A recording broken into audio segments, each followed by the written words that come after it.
बाहर जाती है, वो थोड़ी देर के लिए जाती है, वो थोड़ी देर के लिए बाहर खड़ी हो जाती है और कहती है कि ठीक है, तो मैं अपने वकील से मिल के हम दोनों तलाक ले लेंगे। फिर जियान उसके लिए खाना लेके आता है और कहता है लो तुम्हें भूख लग रही है, तुम खाना खा लो,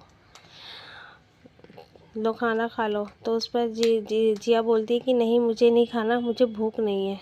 तो वो घर जाती है, तो घर जाने की कोशिश करती है। धन हमारा जियान जो होता है वो बाथरूम में चला जाता है नहाने के लिए, और जिया जो है ना उसे टैक्सी वगैरह कुछ नहीं मिलती, तो इसलिए वो वापस जियान के पास जाती है और आराम से जाके खड़ी हो जाती है। तो जब जैसे ही वो आराम से जाके खड़ी होती है तो फ़ौरन ही जियान आ जाता है और कहता है कि तुम अभी तक गई नहीं हो यहाँ से। तो जिया बोलती है कि बाहर बहुत अंधेरा हो रहा है और मुझे टैक्सी भी नहीं मिल रही है, मैं कैसे जाऊँ। तो जियान कहता है ठीक है, तो तुम थोड़ी देर के लिए यहाँ पे रुक सकती हो, इतनी तुम्हें टैक्सी नहीं मिलती है, फिर उसके बाद तुम चली जाना।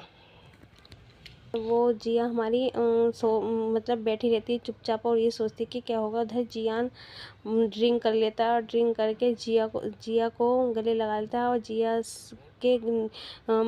जिया को गले लगा लेता है और जिया से कहता है कि तुम मुझे डिवोर्स मत दो। नशे की हालत में वो जिया से बोलता है कि प्लीज़ तुम मुझे डिवोर्स मत दो, मैं तुम्हारे बगैर नहीं रह सकता हूँ, मैं तुम्हारे बगैर कैसे रहूँगा। और ये कह के बेहोश हो जाता है, उसमें जिया के दोनों हाथ पकड़ के और सो जाता है दोनों हाथों को लेकर।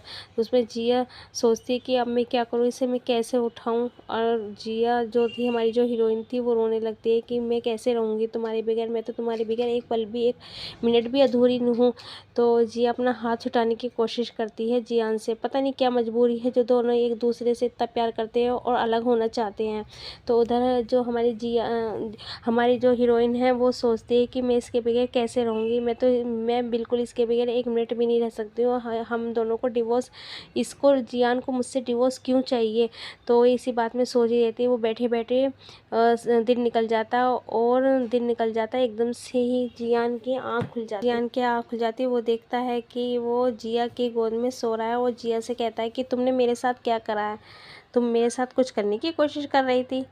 तो उसी वक्त बोलता है कि नहीं, मैंने तुम्हारे साथ कुछ भी करने की कोशिश नहीं करी। तो जियान उसको बड़ी हैरत से देखता है और जिया कहती है कि ऐसे ही घूरता रहेगा, यह मुझसे थैंक यू भी कहेगा, मैंने सारी रात अपनी गोदी में सुलाया है। तो इसमें जिया कहती है, जिया गुस्सा होती है और कहती है कैसा लड़का है, सारी रात इतनी मेहनत करी और फिर भी ये मुझको ऐसा कर रहा है। और जियान जो है उसको अपनी बाहों में, जियान बोलता है कि तुम बहुत अच्छी लड़की हो और तुम चाहो तो किसी से भी शादी कर सकती हो, लेकिन हम दोनों एक साथ नहीं रह सकते। तो उस पर जिया बोलती है ठीक है, मैं अपने घर चली जाऊंगी, लेकिन अभी बारिश हो रही है इसलिए मैं जाना नहीं चाहती हूँ, क्या मैं यहाँ पे थोड़ी देर के लिए रुक सकती हूँ।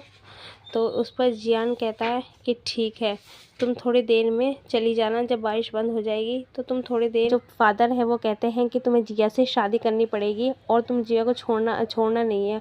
पर जियान कहता है कि मैं उसके बगैर नहीं रह सकता हूँ, मुझे उसे हर हाल में उसके खातिर, उसकी जान के खातिर मुझे उसको छोड़ना पड़ेगा। ऐसी क्या मजबूरी है जियान की जो जिया को वो छोड़ना चाहता है इतना प्यार करने के बाद भी। और जियान के फादर क्यों जिया को जियान के साथ रहने के लिए फोर्स करते हैं, ये तो हम अगले एपिसोड में देखेंगे और आपको बताएंगे कि जियान जिया को क्यों डिवोर्स देना चाहता है, जिसमें वो इतना प्यार करते हैं बहुत ज़्यादा। तो हमारी इस लव स्टोरी को देखने के लिए, सेकंड पार्ट के लिए लाइक करें, शेयर करें, सब्सक्राइब करें और हमारे सेकंड पार्ट के लिए इंतज़ार